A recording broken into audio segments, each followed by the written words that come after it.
Na bino nyonso balandi ya Bianco News, bino nyonso bandeko ya bolingo, bandeko ya kimia pe ya isengo. Na pusani lisusu na ngonga opona kopesa bino bonsoir, bonjour. Ngonga yo kolanda nga toyebi yango te, mais je sais que oza molandi monene ya Bianco News 07. Merci beaucoup. C'est Bianco News 07 qui est votre chaîne aimable. Votre chaîne aimable, je le dis, na isengo ebele.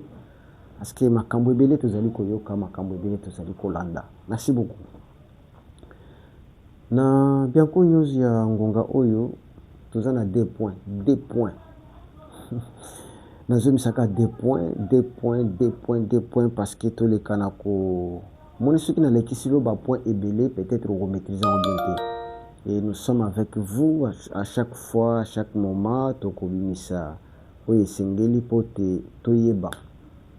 Parce que le Congo, c'est notre pays. Et le Congo a beaucoup de choses. Premier point, je vous dis que makambo elekanaki na Uvira, place babombardaki. Eye koyeba na siko secret, makambo nini elekanaki kuna. Et Nanga est en danger. Là, je peux vous assurer que ce monsieur-là a vivre ma vie. Ce monsieur Nanga-là a vivre ma vie. Et le quoi mi balé. Nakoya koyebi sabino. Pourquoi en 1960, après l'indépendance, Katanga a proclamé l'indépendance et Kassai va proclamer l'indépendance. Je vais vous expliquer malembe pour te comprendre ma cambouana. La version que je vais vous donner, c'est une version où souvent Batming va bien goûter. Mais les lois avec bien connu, vous allez découvrir. Merci beaucoup, très cher. Bandeko, je crois que vous avez vu le dossier ya Uvira. Oba bengi hôtel moko ba bombardaki na ba drone, ba FARDC ba bombardaki. Il y a eu beaucoup de morts. Beaucoup de morts na Katiwana. Alors, il y a eu au moins Batongo bazali na Kati, ils étaient au nombre de 47. Bazaki 47. Ce sont eux qui étaient à l'intérieur. Mais à part les 47 qui étaient là en réunion, il y avait encore un nombre, il y avait garde qui était à l'extérieur. Alors, Kagame, après avoir causé Kouana,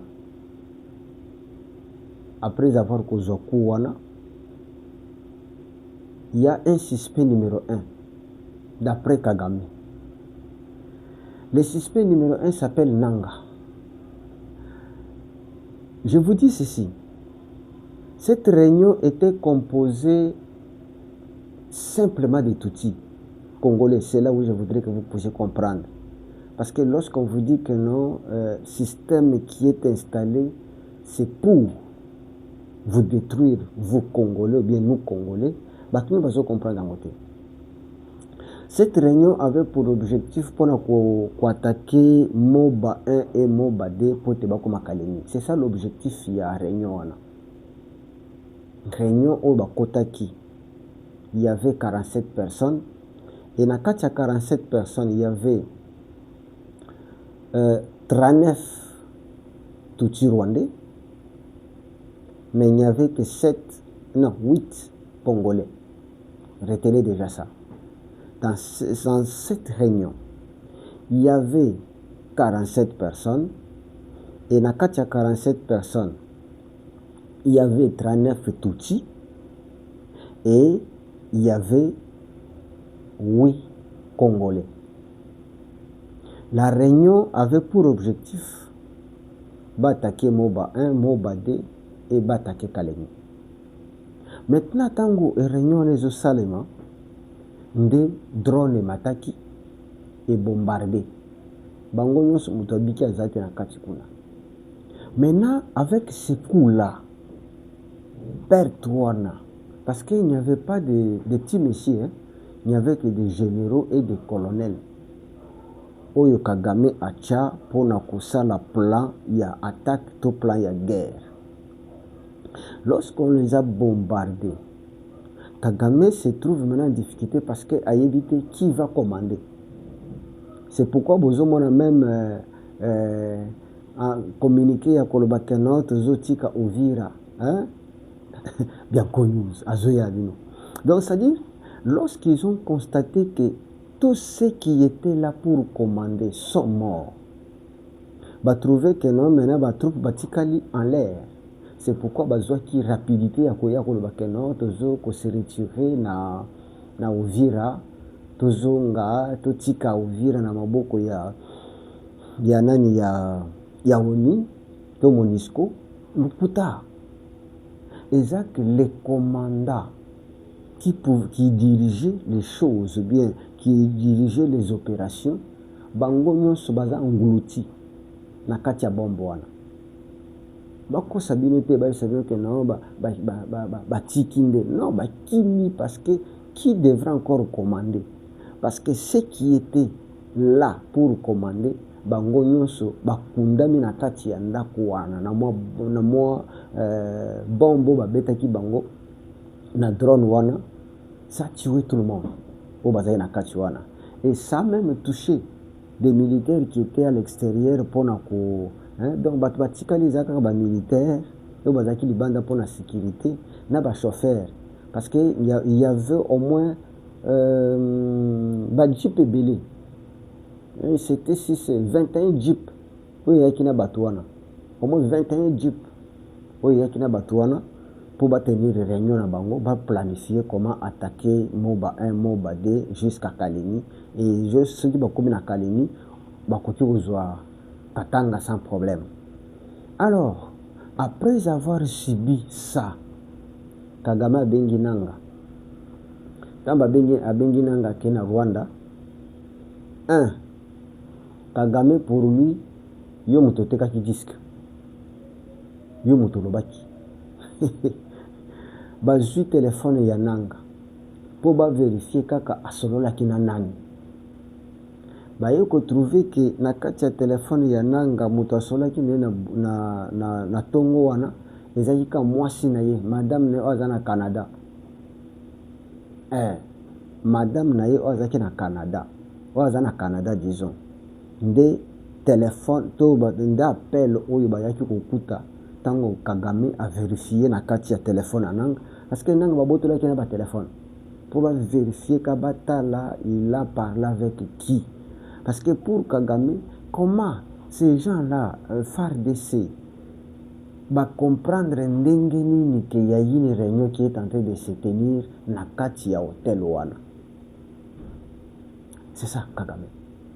Ndenge bango va comprendre et puis drone et mata avec justesse et beta pona koboma batu nyonso wana et des commandants ya guerre o wanda ki diriger ba opération ndenge za Kagame na difficulté azana passe azoye batu parce que ba oyo wana bazaki kuna ce sont des experts oyo ba wanda ki ko diriger ba opération na numéro 1 nde bango tokundi bango na sabiro ke nango sakana te makambo za obeba alors bakamati téléphone ya nanga babandi kolandela bapel na inos baye ko trouver que moto ya solo na ezaka madame na ye pour Kagame c'est que yo oyebisaki madame na yo nde moto akekoloba ko signaler ko pesa to nanga betami na ndenga masekite na Rwanda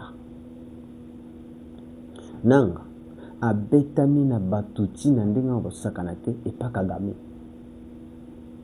sous la colère de voir que commandement na ye tout batu nyonso les gens oyo atielaki motema bato bandaki kosala mosala esengeli po tazwa RTC akonza yango bango wana nde bato bakufi batali comment ces gens ont su que na kati ya hotel wana ba généraux bakoti kuna bacolonel bakoti kuna et puis bamatisi drone eye ti koboma bino bosakanaka bokanisa ye keno boyaki nde korenye na Congo nzoka nde boyebi te keno awa makambo esi echange bandeko nanga ndenge bozomona abetami na ndenge akosakana te mais eloko esauve nanga eza nini nanga bandi kolela abi mon chef Kagame nazaki informé na réunion wana te de nazaki pe invité te nanga sikoyo boloba nano bino bato bozosoutenir nanga na ba Willy Ngoma na ba nani yeba bien que réunion wana esalami Bisimwa ayebaki te réunion wana esalami nanga sous-informé quand on vous dit que nanga aza ne kaka papillon aza ne kaka papier, comment on peut tenir une réunion yaba stratégie ya kobunda sans que yo les soi-disant responsables de la rébellion tu n'es pas là, sans que le numéro 2 qui est Bisimwa azalate nanga le même Mokonzi Kagame parce que chef na bango eza Kagame président na bango Mokonzi Kagame je n'étais pas informé qu'il y aura une réunion. Il n'était pas informé et je n'étais pas invité parce que moi la réunion ce qui nanga zalaka mbele pas les pao mbele les pao mais heureusement il n'était pas informé et il n'était pas invité. Donc afandi na eka zomela diamba na ye azomela ba whisky na ye mais kuna ba réunion ezosama. Lorsqu'on vous dit que non ces gens là ce sont des pantins de lo Congolo ko ndima nanga bazo sala réunion na kati ya parti ya zo bango bazo occupé yene Bisimwa mais bango mo bayebi te donc euti na Rwanda baponani. Comment expliquer une réunion bino boyebi que non c'est pour les Congolais mais 39 touti et oui Congolais seulement, donc des Congolais minoritaires mais le Rwandais majoritaire et les colonels et les généraux ce ne sont pas des généraux congolais, ce sont des généraux touti du Rwanda bango nde bandaki ko planifier comment attaquer botala niveau nanga komi zoba Kagame zo tout est ma kofi kosala ni d'abord Kagame tala yekuna nzoto lokola ndakala mazo beta nanga za na matama qu'on appelle machaf yekuna machaf kabisa mais façon bazo espérer ba mbata na matama bazi pepe nda ba mbata na matama bazu téléphone ba confisqué. Batunde bayebi Kagame que non, il n'était pas informé, non. Tango solo kina mwasi. C'est kayebi ki mwasi a signalé ba FARDC. Oh, mais Kagame tu n'as même pas confiance na mutu na yo. Kagame a confiance na mutu na yo te. Albi yende mutate ki disque, yende mutate ki secret pour te baya ko bombarder batu na ye.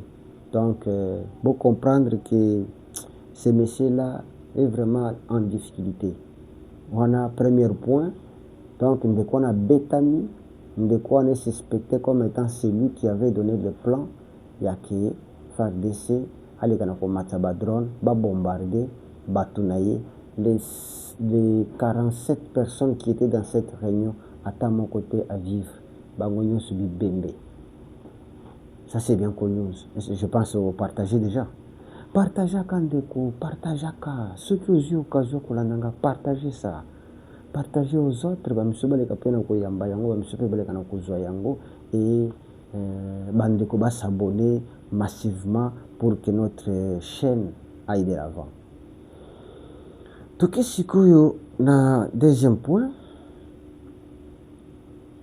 je vais vous dire des choses que peut-être nano yokate, que sengelo yokangolelo. Je pense que nous connaissons l'histoire après l'indépendance. il y a Yahi Tchombe qui est allé proclamer indépendance à Katanga.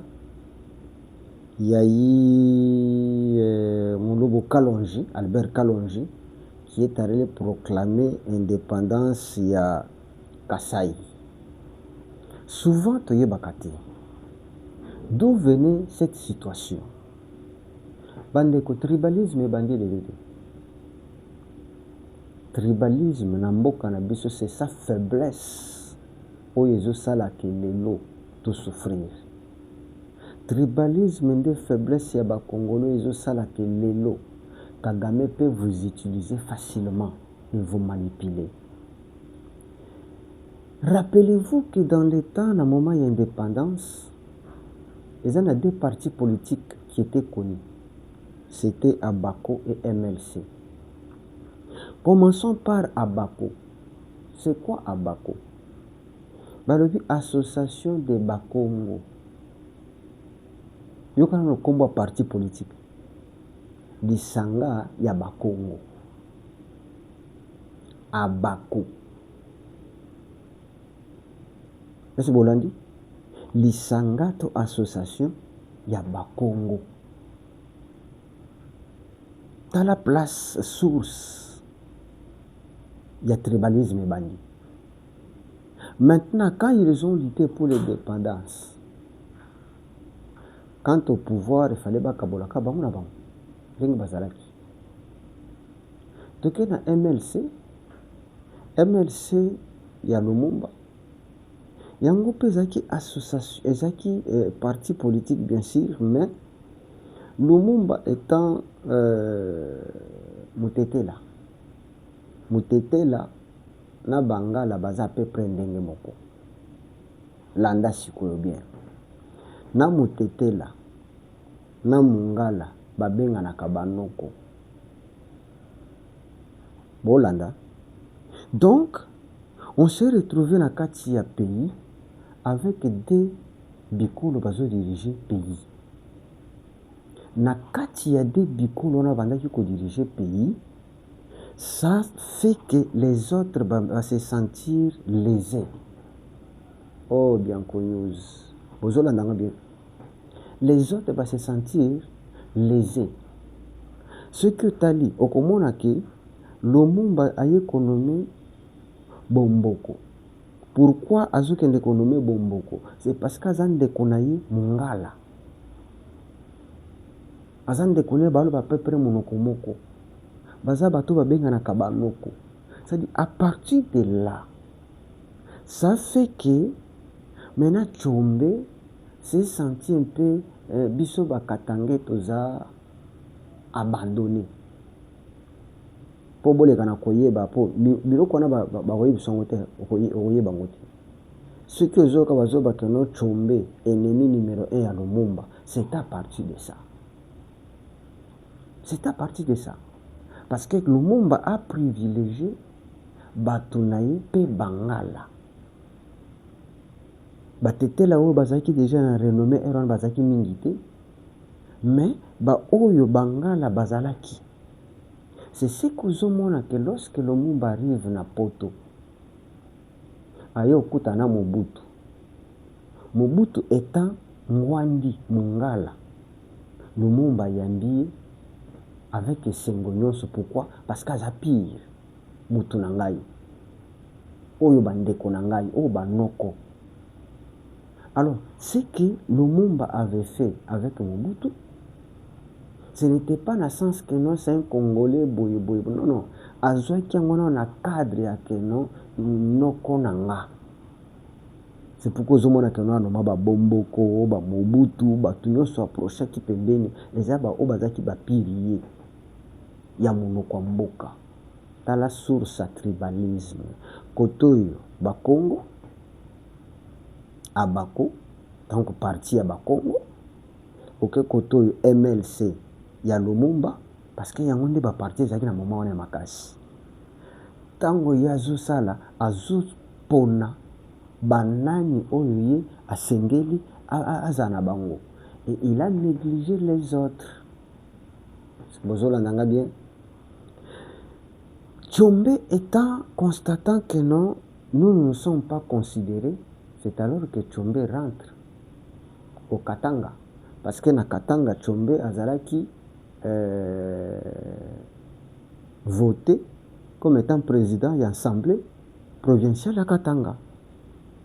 Donc c'est lui qui était vraiment le leader de ce côté-là, Moïse Tchombe. Alors, Albert Kalonji aussi était un grand homme pour les Kassaïens.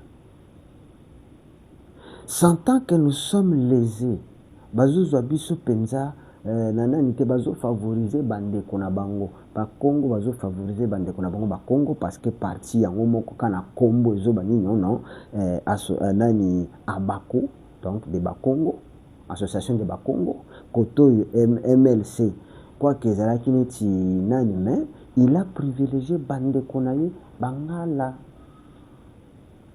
C'est ce que ozomona à la fin. Pourquoi tokende nakende malamu? Pourquoi baluba bazaki négligé? Napesa bino siko secret. Baluba bazaki négligé à cause Baluba n'avait pas voulu indépendance rapide.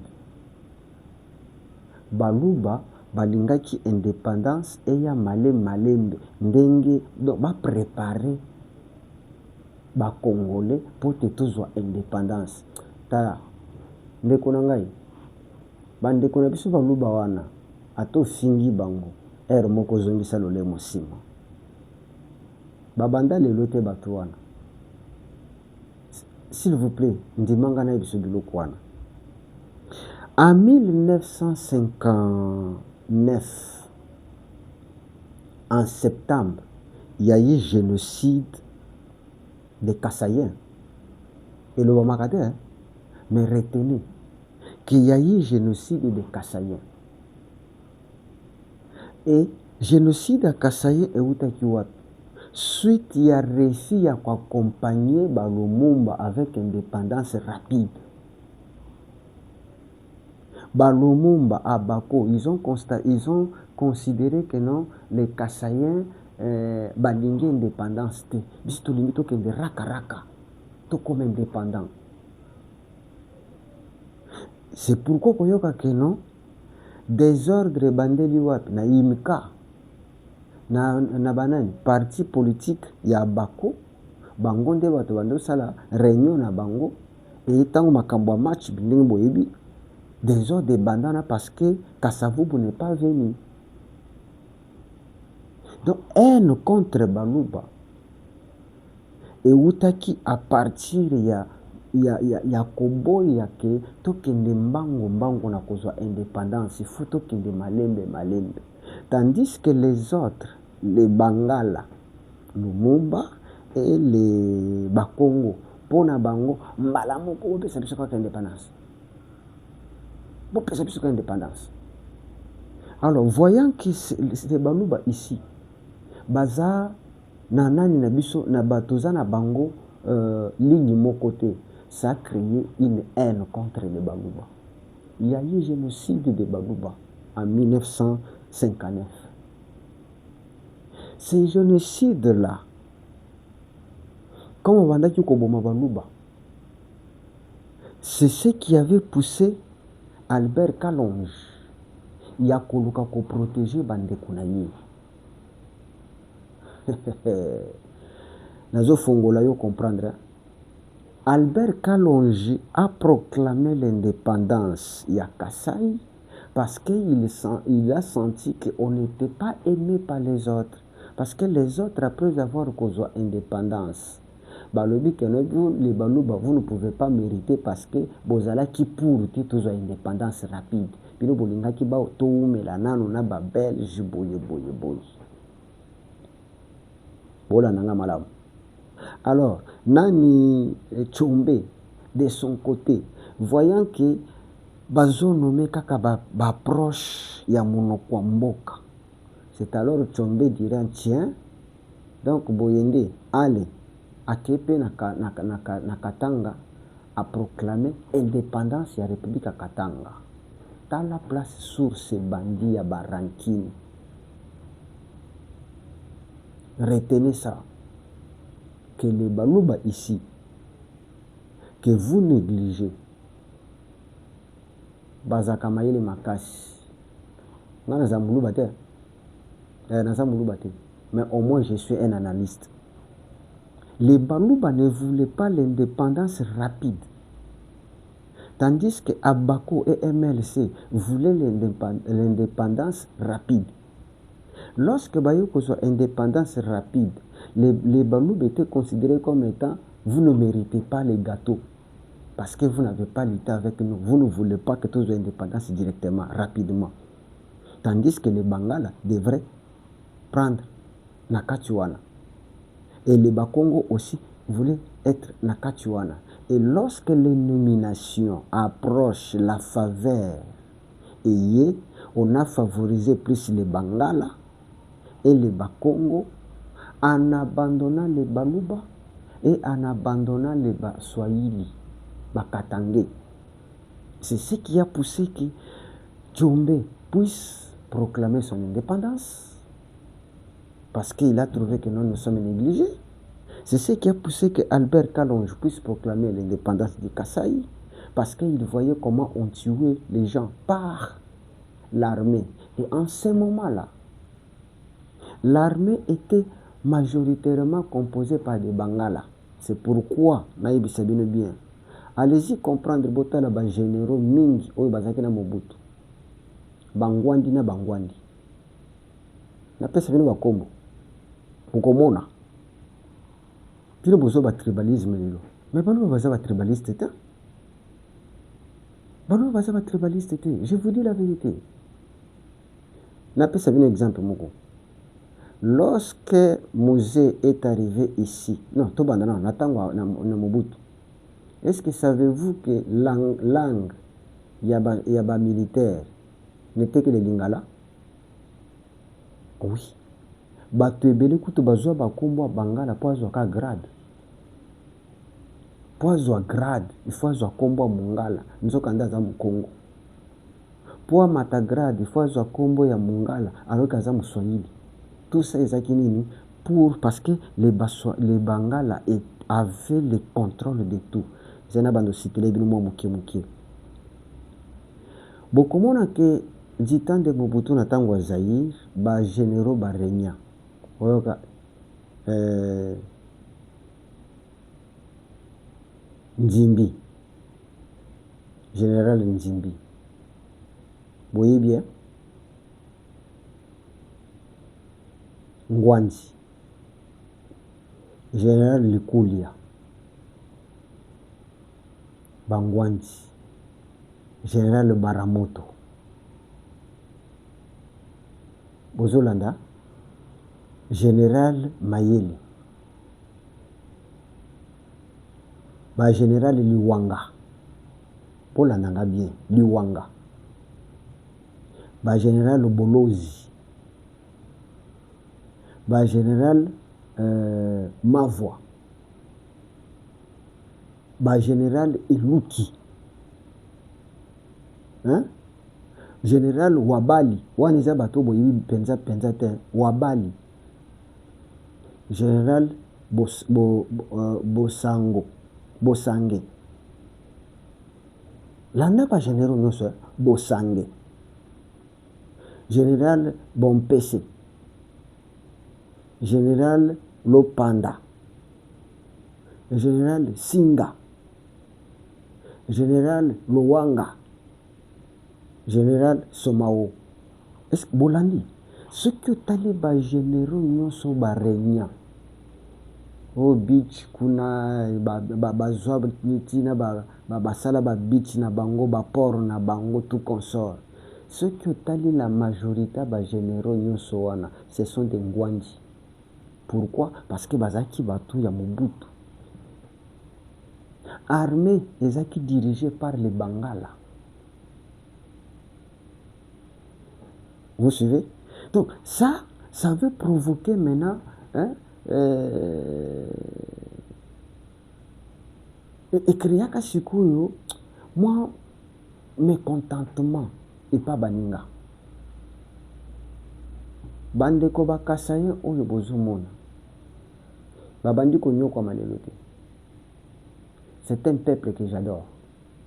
C'est un peuple que j'aime beaucoup. Bolimbi Sangai. Bandeko bakasaye. C'est un peuple pacifique. Et c'est un peuple qui réfléchit toujours. Et souvent, biso ba Congolais, te comprennent à Kabangote. Et c'est le même problème que Félix est en train de connaître. Ils n'ont pas commencé aujourd'hui à Kassayen. Lorsque Batunos Bazaki na Mobulu, indépendance kaka, Kassayen va rebiter. Tokoki kozwa indépendance na mbango boyité. Nous ne sommes pas préparés. Bopé Satan, to banda ko apprendre, to banda ko yekola, comment to ko gérer mboka na biso. Hey! Bayina bango, baboma bango en 1959. Bakassayen et Béné Bakoufa. Ça, ce sont des réalités que vous ne connaissez pas. On a toujours condamné pourquoi Tchombe avait fait. Non, Tchombe avait fait parce qu'il a été marginalisé. Les Katangais. Marginalisé qui bango. C'est pourquoi je m'en que non. Militaires Katangais, on les appelait comment Kombongo Kima. Bango yoso ba Kima, ba ex Katangais, voilà. Ba Kima ba kota Angola. Ba ex Katangais ba vivre vie na bango bimba na Angola. Parce que l'armée ya Mobutu, avec les généraux que je viens de vous citer ici, ne voulait pas voir des Katangais qui étaient aussi militaires comme eux. C'est pourquoi vous trouverez que la majorité des généraux, Batoamine, le Bakombo, Oyebana na Congo, ce sont des Ngwandi, ce sont des Bangala. Mais, kaka bango Bangala wanape, baki ko réserver sort moko boya ya nani ya na Lumumba, lui qui avait trahi les Baluba, quoi qu'il était dans la province ya Baluba, mais à trahir bango. Et Balivra qui est comme Bayeba qui était l'ennemi numéro 1 c'est Tchombe, on l'a envoyé chez Tchombe pour l'exécuter. Pourquoi? Tellement qu'il y avait déjà la haine qui a été créée par Lumumba lui-même et la Bako, cela a engendré ma passionalité ma bateau. C'est alors que mon akeno basali indépendant ba keko créer indépendance ya Katanga. Ba kepe na Baluba ba créer indépendance ya Kasai. Mais comme l'armée était contrôlée par les Bangala, l'indépendance ne pouvait pas tenir. Ne pouvait pas tenir. Parce que l'armée contrôlait tout. Et les États-Unis étaient avec Mobutu. Les États-Unis étaient avec Mobutu. Et comme Lumumba, qui autrefois était avec eux, Bayina qui est déjà, après avoir colobé la Mabé par roi na Belge, ils ont trouvé que non, na Katia Congo, bomoko ezate, koyina nezali, qui n'a pas blessé koleka, c'est Tchombe. Alors toi tu ne kuna pour babo maye bien. Donc bandeko, pourquoi on a tenu le loco? C'est pour vous dire que ce qui est l'autre kokoisa tribalisme na Katia Bamboka na biso, c'est alors que Congo est liboso. Tant que tokofanda kana système wana za Muluba, wana za Mungala, wana za Muswahili, wana za Mukongo, tokolonga te. Bozo nyoko la Baluba pour rien. Ok na Katanga, oh bokoyoka. J'entends même ba parole mususu esala kanga mabe. Batu mususu bazo bani non, les jours Félix akokende, Baluba bakomona. Oh, bandeko. Est-ce que Félix a été élu seulement par les Baluba? Congolais tout tika biloko wana. Tout tika biloko wana parce que C'est ce qui a créé l'instabilité de la RDC depuis 1960. Parce que bandeko na biso bangala bakongo bautilisaki eloko wana, balumumba bautilisaki eloko wana. Tala place Congo ekita. Pendant que na moment tozwaki indépendance Afrique du Sud ezaki na se na biso, ba pays ebele ya Afrique ezaki na se na biso, biso tokwei likolo ya tribalisme et ba pays mosusu ezwi ampleur. Voilà là où nous sommes aujourd'hui. Yeba bien que connaissant que Congolais bazaka unité, les mindele ba utiliser kaka ba Congolais te pote ba bomana bango na bango et ba bomana pe. Mêmement aujourd'hui, si Kagame azo sakana biso, c'est parce qu'il dit que ba Congolais balingana ka bango na bango te. Nde ozoka kuna na ala musi ba katanga kaka katana. Non, bino boye. Boye ba est kuna. Donc azo créer ba rancune, bazo réussir mission na bango parce que nous ne sommes pas soudés. Tolingana kate.